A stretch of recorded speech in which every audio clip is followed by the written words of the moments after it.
It's you and me. The stars and moon will keep us company. What's up, YouTube? So every one of you guys have been asking me how Phoebe's first week was. You guys don't even care about me anymore. You just want to know about Phoebe. So as promised, I'm going to have Phoebe talk to you guys a little bit about how her first week was of OB and give you guys an update. So you ready or what? I'm ready. Alright, Phoebe, so tell us about your first week.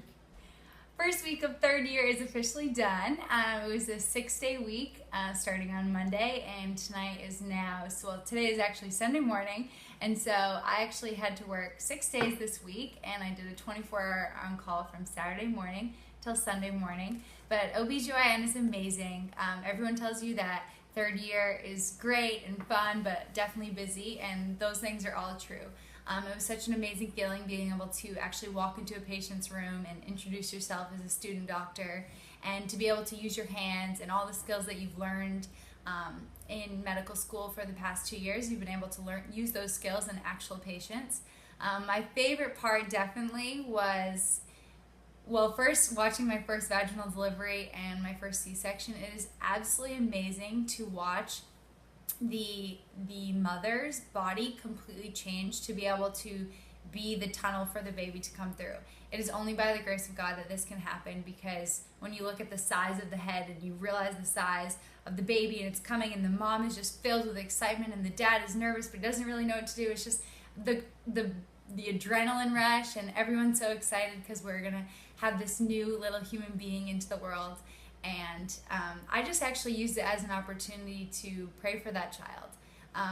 I was one of the first faces that the baby was going to see coming out of the birth canal, and so I just prayed that whatever that baby's potential was going to be, that they met that potential, that they followed God's plan for them, and that their parents raised them in a way that showed them who Christ was. So that was such an opportunity that I was able to have as one of the baby's first contacts. It was definitely a reality check, though, of third term. I walked by several bathrooms, and I was like, I can't use that bathroom. It's a staff bathroom. And then by the end of the day, I said, wait, I am staff at this hospital. So it's just, going from being a student to being now a medical student in the hospital is definitely a change, because the patients don't know the difference really between the doctors who are certified and you. So you have to act professional. You have to, if you don't know something, refer to the doctor, because they're going to ask you questions and expect an answer that is true and valid. So, yeah. So what would you say was like the most nerve-wracking part? Like, you just came from an atmosphere where it was all books all day long, and now no books in all clinics. So what was kind of the most nerve-wracking things? The most nerve-wracking thing I would have to say is just getting used to the hospital and how things work at the clinic. You're walking into, so right now I'm at the OBGYN clinic for 2 weeks. In the next 2 weeks, I'll be in the gynecology ward to see all the pelvic surgeries, the hysterectomies, etc. And in the last 2 weeks, I'll be in labor and delivery.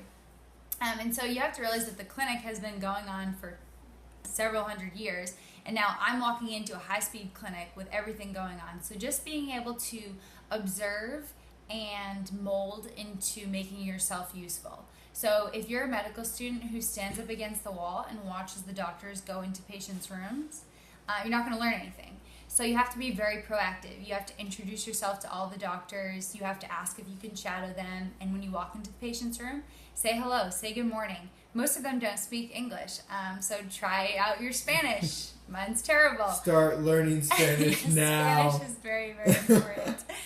But simple hola works fine.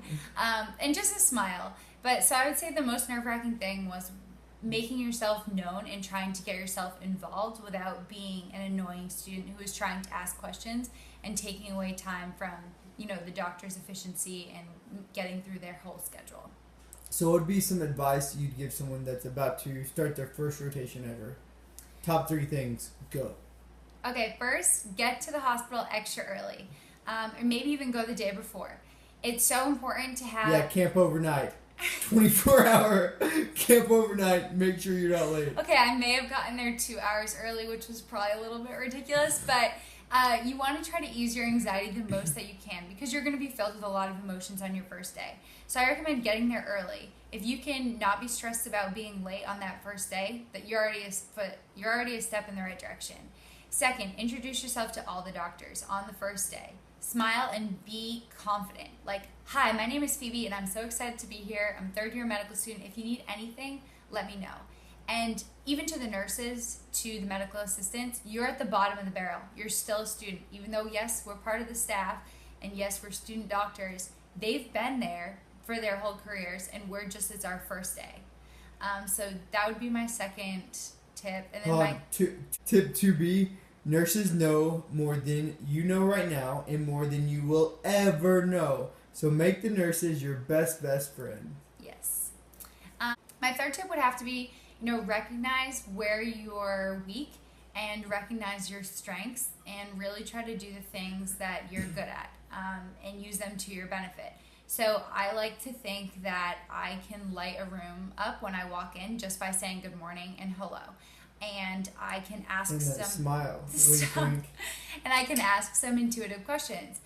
Whereas things that I might not be as great at is like pharmacology. So I may not recommend a drug for a doctor to use, but I may ask a question about something that the doctor may have missed because they have been seeing the same type of patient over and over again. So I'm new blood asking a new question at the right time. Obviously not when the doctor's about to stick a speculum in the patient. That's wrong. Mm-hmm. After, when we leave the patient's room, that's the time to ask the question. So just really use like your strengths to help you and recognize where you're weak and don't try to expose those exactly right away. Work on them, of course, on your off time, but work on those with your colleagues, your own medical students who are going to have your weaknesses are going to be their strengths. So just really get to know the medical students as well and try to help them out. They'll help you out. The two guys that I'm with in our rotation right now, they did internal medicine for the past 12 weeks before OB. So they were very comfortable with the hospital, and they really took me under their wing and helped me out. So that was really useful. All right, last question. You ready? Yeah. You ready? I don't know. Okay, so walking into the hospital your very first day, this is taking a step into something you've dreamed about since you were a little kid. And so could you just kind of share that experience with us, that, your first step to actually, finally on the way to accomplishing your dreams? How'd that feel? It was crazy. I definitely people look at you like she has a white coat on. And there's something that I've dreamed about my whole life about being a doctor and walking through the hallways and just looking at everyone and knowing that there's some way that I'm going to be able to help. And so I remember pausing and reflecting, is this real life? I have so much going for me. I'm going to be married in 130 days. I'm getting done with my first week of rotations. I've seen 20 babies be born already. I like where I am at in New Jersey. I like everything that I'm doing, and it's just a lot of hard work has gone into to get me to this point, and so I'm just so grateful for where I've become, and I'm just trying to take each day as it comes, because if you just look forward to being a doctor and you don't look forward to each day that the journey presents, then you're going to miss out on a lot of the ride. So I'm just trying to enjoy each day as it comes. Awesome. All right, here, catch. All right, so I just wanted to touch on one thing that Phoebe said, and that is, don't take anything for granted. The first day when you walk into the hospital, just take a moment, put your white coat on, take a moment and think about the journey that you've been walking. Think about all the struggles that you've had to go through. Think of all the obstacles, all the exams, all these things that you've had to do to get to this point. And yeah, you're not a doctor yet, but you're well on the way. And this is just, your first step in that direction where now you're in the clinic. Now you get to love on patients every single day. You get to pour your heart out onto each and every one of them. And so before you get to doing that, don't miss that moment, because it's a moment you don't want to forget. The first time that you got to put your white coat on, walk into that hospital, and love everyone you see.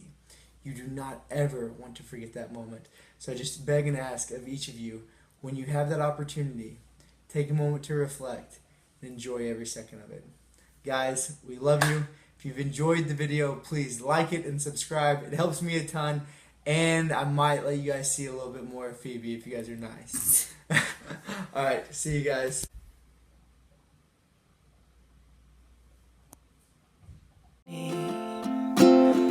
They'll watch over us as we fall asleep.